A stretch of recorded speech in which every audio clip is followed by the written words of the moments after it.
প্রিয় শিক্ষার্থীবৃন্দ, শুভেচ্ছা নিও। আজকের অনলাইন ক্লাসে সবাইকে স্বাগত জানাচ্ছি। আজকের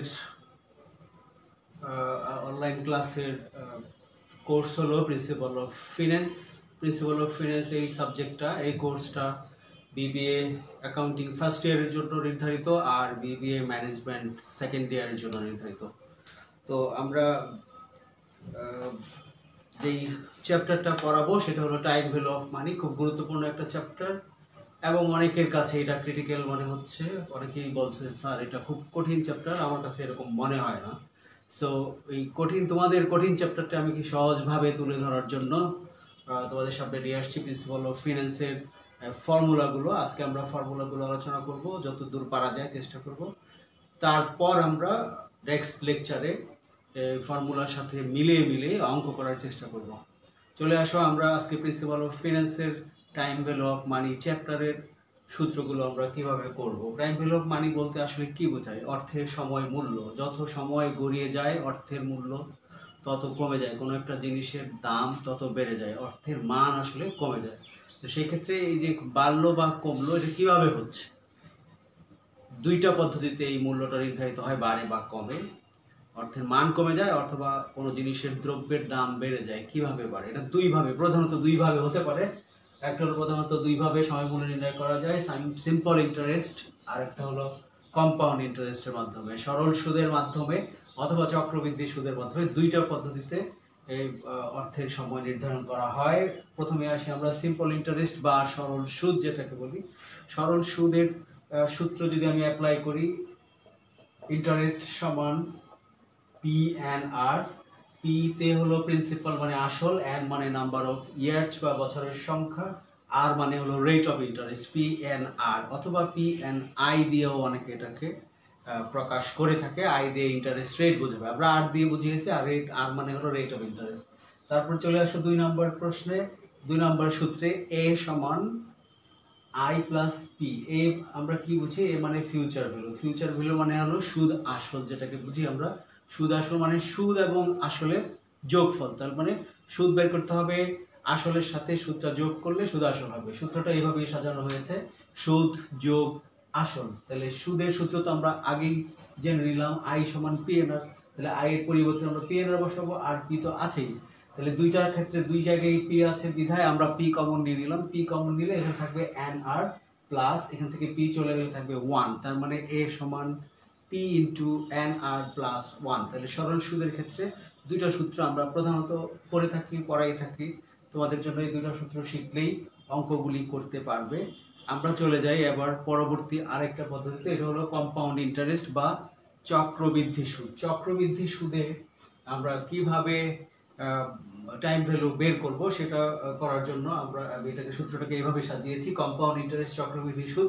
চক্রবৃদ্ধি সুদে দুইভাবে সূত্র অঙ্কগুলো করা যায়, দুইভাবে সূত্রগুলোকে সাজানো যায়। একটা হলো সিঙ্গেল অ্যামাউন্ট বা এককালীন বিনিয়োগ, 2 নাম্বার হলো ইনস্টলমেন্ট বা কিস্তিতে বিনিয়োগ। এখন সিঙ্গেল অ্যামাউন্ট কোনগুলো? সিঙ্গেল অ্যামাউন্ট হলো আমি যদি কোনো টাকা একসাথে জমা দিয়ে নির্দিষ্ট সময় পরে টাকাটা উত্তোলন করি কোনো বিনিয়োগে, সেটা হবে সিঙ্গেল অ্যামাউন্ট। অথবা এভাবে বলা যায়, আমি কোনো ব্যাংকে 10 লাখ টাকা জমা করলাম 10 বছরের জন্য, 10 বছরে আর কোথাও কোনো খোঁজ খবর না নিয়ে 10 বছর পরে টাকাটা উত্তোলন করলাম, এটা হলো সিঙ্গেল অ্যামাউন্ট। বুঝাইতে পারছি? এরপরে আসো ইনস্টলমেন্ট। ইনস্টলমেন্ট মানে হলো কিস্তিতে বিনিয়োগ। কিস্তি বিনিয়োগ মানে আমি এককালীন জমা না দিয়ে আমি বছরে বছরে, মাসে মাসে, অথবা সপ্তাহে সপ্তাহে হতে পারে জমা করব, অথবা আমি বছরে বছরে বা মাসে মাসে বা সপ্তাহে সপ্তাহে এই বিনিয়োগের সুদের টাকা আদায় করব। এই এই ব্যাপারগুলিকে আসলে ইনস্টলমেন্ট বোঝানোর চেষ্টা করেছি। ইনস্টলমেন্ট মানে হলো এককালীন নয়, বছর বছর, মাস মাস, বিভিন্ন সময়ে আলাদা আলাদা করে। তাহলে ইনস্টলমেন্টের সূত্র ভিন্ন, সিঙ্গেল অ্যামাউন্টের সূত্র ভিন্ন। আমরা যদি সিঙ্গেল অ্যামাউন্টের সূত্রে যাই, সিঙ্গেল অ্যামাউন্ট সমান দেখো এফ ভি সমান PV into 1 plus R by M to the power M N. PV সমান F V by 1 plus R by M to the power M N. এখানে এফ ভি মানে হলো ফিউচার ভ্যালু, পিভি মানে হলো present value, আর মানে তো বলেছি rate of interest, M মানে হলো number of compounding in a year, মানে বছরে চক্রবৃদ্ধির সংখ্যা, এক বছরে মোট চক্রবৃদ্ধির সংখ্যা হলো এম দিয়ে প্রকাশ করেছি। আর এন যেটা, এম মানে হলো নাম্বার অফ ইয়ার্স বা বছরের সংখ্যা, কত বছর আমার বিনিয়োগটা খাটলো। তাহলে FB সমান PB into 1 plus R by M to the power MN, PB সমান FB বাই 1 plus R by M to the power MN। আমি এই সূত্রটা দুইটা যদি না শিখে একটা শিখতে চাই, তাহলে এটা শিখলেও হবে, উপরটা শিখলেও হবে, এটা দিয়ে আমি PVও বের করতে পারবো। সুতরাং তুমি সূত্র যদি কম শিখতে চাও, বেটার কম শিখবা, কম শিখলে একটা দিয়ে তুমি দুইটা বের করতে পারবা। ওটা জানা থাকতে হবে দুইটা বের করা যায় কিনা। যদি দুইটা বের করা যায় তুমি একটা শিখলেও হবে। সুতরাং আমাদের সিঙ্গেল অ্যামাউন্টে দুইটা ফর্মুলা হয়ে গেল, এ এবং বি, একটা FB বের করার সূত্র, একটা PV বের করার সূত্র। এটা কখন ইউজ করব? যদি আমরা বিনিয়োগটা এককালীন করি আর মেয়াদ শেষ হয়ে যায় টাকা উত্তোলন করি, সেই ক্ষেত্রে। এবার চলে আসো 2 নম্বর হলো ইনস্টলমেন্ট বেসিস বা কিস্তি ভিত্তিতে বিনিয়োগ। কিস্তিতে বিনিয়োগ মানে আমি আগেই বুঝিয়েছি, এটা একবারে বা এককালীন নয়, এটা প্রতি বছর মাস 2 মাস পর 6 মাস পর এরকম হতে পারে। এরকম হতে হতে একটা নির্দিষ্ট মেয়াদ পর্যন্ত এটা চলতে থাকবে। এটা হলো ইনস্টলমেন্ট বেসিস। ইনস্টলমেন্টটা আবার প্রথমত দুই প্রকার, একটা হলো অসমান কিস্তি, একটা হলো সমান কিস্তি। অসমান কিস্তি কোনগুলো? যদি ধরো আমি এই বছর 5,000 টাকা জমা দিলাম, আগামী বছর 10,000 জমা দিলাম, তারপরের বছর কোনো টাকাই দিলাম না, পরের বছর আবার 20,000 টাকা জমা দিলাম, তারপরের বছর আমি 2,000 দিলাম, তার ষষ্ঠ বছর গিয়ে ধরো 3,000 টাকা দিলাম। এই যে অসমান কিস্তিতে আমি দিচ্ছি, এটা হলো আনইভেন ইনস্টলমেন্ট বা অসমান কিস্তির সূত্র ভিন্ন। তারপরে আসো অ্যানুইটি বা সমান কিস্তি। অ্যানুইটি বলা হয় সমান কিস্তিটাকে অ্যানুইটির সূত্রে প্রকাশ করে। তো আমরা প্রথমে আনইভেন ইনস্টলমেন্ট বা অসমান কিস্তি সূত্রগুলিকে সাজিয়েছি। আনইভেন ইনস্টলমেন্টের অসমান কিস্তির সূত্র FV সমান PV1 into 1 plus R by M to the power MN, আবার PV2 plus 1 plus R by M to the power MN। এটা হয়েছে কি, কিস্তি আমি বলেছি অসমান কিস্তি, তার মানে যতটা কিস্তি হবে ততবার এরকম হবে। ফিউচার ভ্যালু অসমান কিস্তির ফিউচার ভ্যালু বের করার সময় যতবার কিস্তি জমা দিব, যতটা কিস্তি জমা দিব ততটার জন্য এরকম করে করে লিখবো। এই কারণে আমরা ডট ডট ডট ডট দিয়ে PVN into 1 plus R by M to the power MN লিখেছি। এই গেল আমার ফিউচার ভ্যালু নির্ণয় করা। তারপরে আসো প্রেজেন্ট ভ্যালুকে আমরা কিভাবে নির্ণয় করবো। Present value simple. Present value সূত্র হলো ওই যে এটার মতো, প্রেজেন্ট ভ্যালু সমান FB1 by 1 plus R by M to the power, এখানে FB ছিল, এখানে FB1 হবে, তারপর FB2 হবে, FB3 হবে। কেন এরকম একাধিক এক এক রকম কেন? আমি বলেছি যে কিস্তি যতটা কিস্তি জমা পড়বে, যতবার জমা দিব ততবার এই সূত্রটা অ্যাপ্লাই করব। যদি আমি 4 বার জমা দিই, 4 বছরে 4 বার কিস্তি দিলাম, তাহলে 4 বার এই সূত্রটা অ্যাপ্লাই করব। এই কারণে FB1 2 3 4 5 দিয়ে প্লাস ডট ডট দিয়ে FBN by 1 plus R by M to the power MN হয়েছে। এবার চলে আসো আমরা সমান কিস্তিতে আমরা কিভাবে করব।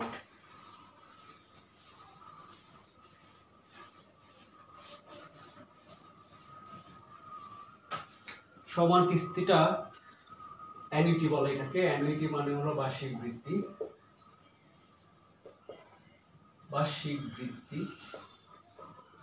বার্ষিক বৃত্তিটা দুই প্রকারের হতে পারে। একটা হলো ফিউচার ভ্যালু বার্ষিক বৃত্তি, ফিউচার ভ্যালু FV সূত্র হলো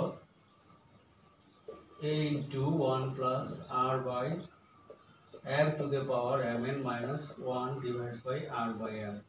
এটা একটা আছে। আর একটা সূত্র আছে এরকম, FV সমান A into 1 plus R by M to the power MN minus 1 divided by R by M into 1 plus R by M। তাহলে FV-র দুইটা সূত্র আমরা পেয়ে গেলাম, এটা একটা এটা। তো কখন এটা ইউজ করব, কখন এটা ইউজ করব? এটা ইউজ করব যদি প্রতি বছরের শেষে কিস্তি জমা দিই। প্রতি বছরের শেষে জমাটা যদি প্রতি বছরের শেষে হয় তাহলে এই সূত্রে হবে, আর জমা যদি প্রতি বছরের শুরুতে হয় তাহলে এই সূত্রে হবে।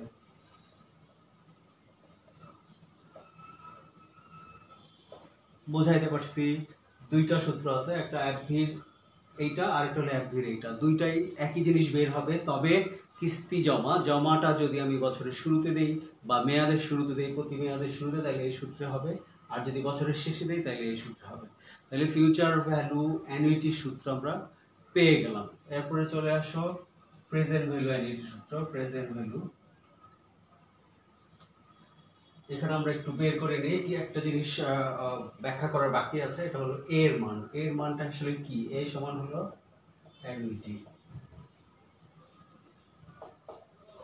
এই মানে অ্যানুইটি বোঝাবো। তারপরে চলে আসো আমরা যদি প্রেজেন্ট ভ্যালু সূত্রে যাই। প্রেজেন্ট ভ্যালু সূত্রে আমরা কিভাবে বের করব? ঠিক একইভাবে এখানে যেরকম দুইটা সূত্র ছিল, এখন প্রেজেন্ট ভ্যালুতেও দুইটা সূত্র আছে, একটা বছরের শুরুর জন্য, একটা বছরের শেষের জন্য। বছরের শেষের জন্য যদি হয় সূত্রটা এরকম হবে 1/1 + r/m⁴ mn divided by r/m। এটা হলো বছরের শেষের জন্য। আর বছরের শুরু, প্রতি বছরের শুরুতে যদি বা প্রতি মেয়াদের শুরুতে যদি আমি কিস্তি জমা দিই, সেক্ষেত্রে সূত্রটা এটার মতোই থাকবে, সামান্য কিছু ডিফারেন্স, কিছু পার্থক্য থাকবে এটার মধ্যে। 1 + r/m⁴ ডিভাইডেড বাই r/m, এখানে 1 + r/m যুক্ত হবে যদি বছরের শুরুতে হয়। এটা হলো বছরের শুরুতে জমা, এটা বছরের শেষে জমা।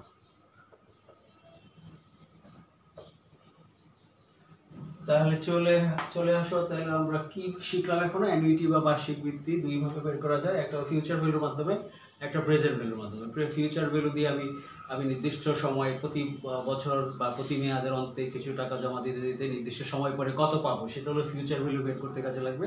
ফিউচার ভ্যালু সূত্রটা দুই ভাবে করা যাবে, একটা হলো কিস্তি যদি আমি প্রতি বছরের শেষে জমা দিই তাহলে সূত্র এটা হবে, কিস্তি যদি প্রতি বছরের শুরুতে জমা দিই তাহলে সূত্র এটা হবে। একইভাবে প্রেজেন্ট ভ্যালু নির্ণয় করার সময়, অ্যানুইটি প্রেজেন্ট ভ্যালু নির্ণয় করার সময় আমি শুধু দুইটা ইউজ করব। একটা হলো যদি বছরের শেষে, প্রতি বছরের শেষে বা প্রতি কিস্তির শেষে আমি টাকা জমা দিই, প্রতি মেয়াদের শেষে, তাহলে সূত্র এটা হবে। আর প্রতি মেয়াদের শুরুতে বা প্রতি কিস্তির শুরুতে যদি আমি টাকা জমা দিই তাহলে সূত্র হবে এইটা। তাহলে আমরা সমান কিস্তিও শিখে গেলাম, অসমান কিস্তি আমরা প্রথমেই শিখলাম।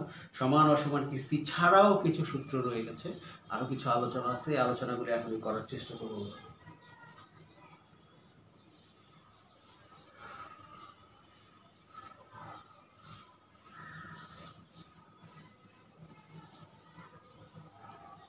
এখানে একটা বিষয় ছিল এম মানে হলো number of compounding in a year, বছরে চক্রবৃদ্ধির সংখ্যা। চক্রবৃদ্ধি মানে একটা টাকা আমি ধরো 100 টাকা আমি বিনিয়োগ করলাম, এটা কি বছরে একবার চক্রবৃদ্ধি হবে? সুদের হার যদি 10% হয়, ধরো আমি 10% সুদের হারে 100 টাকা বিনিয়োগ করলাম, তাহলে সুদ আসবে কত? 10 টাকা। এটা হলো এক বছরে। এখন একবার সুদ যদি ধরা হয় তাহলে আসবে 10 টাকা। কিন্তু আমি যদি বছরে দুইবার সুদ ধরি, ধরো 6 মাস পর পর ধরলাম, 6 মাসে একবার ধরলাম, পরে আবার 6 মাসে একবার ধরলাম, সেই ক্ষেত্রে এম এর মান হবে 2, সেই ক্ষেত্রে সুদের পরিমাণও ভিন্ন হবে। এই কারণে আমি বলছি যে এম মানে হলো প্রতি বছরে কিস্তির সংখ্যা। যদি 6 মাস পর পর হয় তাহলে এম এর মান হবে 2, যদি 2 মাস পর পর 6 মাস পর পর না হয়ে যদি 3 মাস পর পর কিস্তি সুদ ধরা হয়, সেক্ষেত্রে এম এর মান হবে 4। আবার ধরো বছরে যদি একবারই সুদ ধরা হয় তাহলে এম এর মান হবে 1। আবার 2 মাস পর পর বাই মান্থলি ইন্টারেস্ট যদি হয়, মানে 2 মাস পর পর আমি সুদ ধরলাম, সেক্ষেত্রে এম এর মান হবে 6। তাহলে প্রত্যেক ক্ষেত্রে দেখা যায় যে 12 দিয়ে ভাগ করলে আমি কিস্তিটা পেয়ে যাই, এম এর মানটা পেয়ে যাচ্ছি 12/12। এখানে যদি আমি 12/6 6 মাস পর পর ধরি তাহলে 2 বার আসবে। আমি যদি 3 মাস পর পর ধরি 4 বার আসবে। আমি যদি 2 মাস পর পর ধরি সেক্ষেত্রে আমার 6 আসবে মান। সুতরাং আমি এম এর মানটা ডিপেন্ড করবে সুদ আমি বছরে কয়বার ধরছি তার উপর। যদি বাই মান্থলি বলে তার মানে 2 মাস পর পর, তাহলে 12কে 2 দিয়ে ভাগ করব, ভাগ করলে 6 আসবে। যদি বলে বছরে প্রতি 3 মাস পর পর আমি কিস্তি সুদ ধরতেছি প্রতি 3 মাস পর পর, তাহলে আমার 3 মাস পর পর 12কে 3 দিয়ে ভাগ দিলে 4 হবে, তাহলে এম এর মান হবে 4। এই হলো এম সংক্রান্ত জটিলতা যদি আসে তাহলে এইভাবে এটা সমাধান করতে হবে। এখন প্রশ্ন হলো, যদি বার্ষিক না হয়ে বা এরকম 4-5টা আইটেম না হয়ে যদি বলে যে প্রতিদিন চক্রবৃদ্ধি হবে প্রতিদিন, তাহলে এম এর মান সেক্ষেত্রে কত হবে বলো দেখি? এম এর মান হবে 365। আমরা 365 দিনে যদি বছর ধরে থাকি তাহলে এম এর মান হবে 365। এখন যদি দিন না বলে, মাস না বলে, 2 মাস 6 মাস না বলে, বলে যে অবিরত চক্রবৃদ্ধি হবে, অবিরত মানে কন্টিনিউয়াস প্রসেস যদি চক্রবৃদ্ধি হয়, সেই ক্ষেত্রে আমরা এফভি বের করার সূত্রটা এরকম। অবিরত চক্রবৃদ্ধির ক্ষেত্রে continuous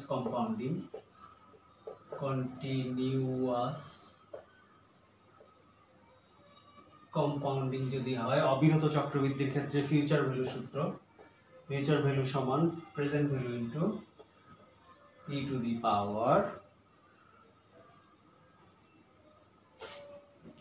I into N, I into N. এখানে ই এর মান আমরা জানি, ক্যালকুলেটরও আছে, ই এর যে ডিজিট যে বাটনটা আছে এটা চাপ দিলে মানটা এরকম বের হবে 2.718281।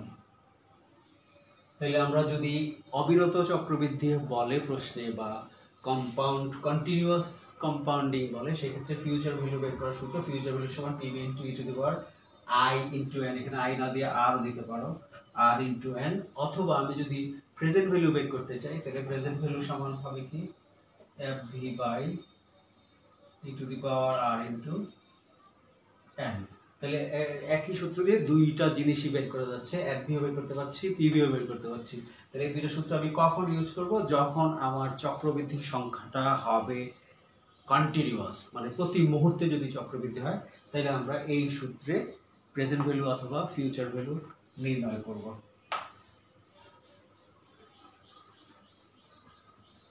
আরো কিছু সূত্র আছে, যেমন রুল 72,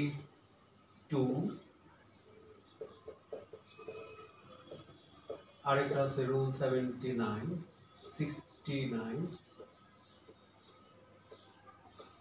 এই দুইটা সূত্রেরও আমরা প্রেজেন্ট ভ্যালু ফিউচার ভ্যালু নির্ণয় করার সূত্র আছে। এই সূত্রগুলো আমরা নেক্সট ক্লাসে আলোচনা করব। তাছাড়া আজকে যতগুলো সূত্র দিলাম এই সূত্রগুলোর প্রয়োগ বিভিন্ন ইউনিভার্সিটিতে যেই প্রশ্নগুলো আসছে বিভিন্ন সালে, ওই প্রশ্নগুলো থেকে বেছে বেছে নিয়ে সূত্র অনুযায়ী ধরে ধরে আমরা পরের ক্লাসে অঙ্ক করার চেষ্টা করব। সেই ক্লাস পর্যন্ত সবাই ভালো থাকো, সুস্থ থাকো, আমার জন্য দোয়া করো, আর বাসায় লেখাপড়া করো, চেষ্টা করো। আমরা যে ক্লাসগুলি করছি বিভিন্ন স্যাররা করছেন, ওই ক্লাসগুলি ফলো করার চেষ্টা করো, এবং ভালো থাকো এই কামনা করে বিদায় দিচ্ছি। খোদা হাফেজ।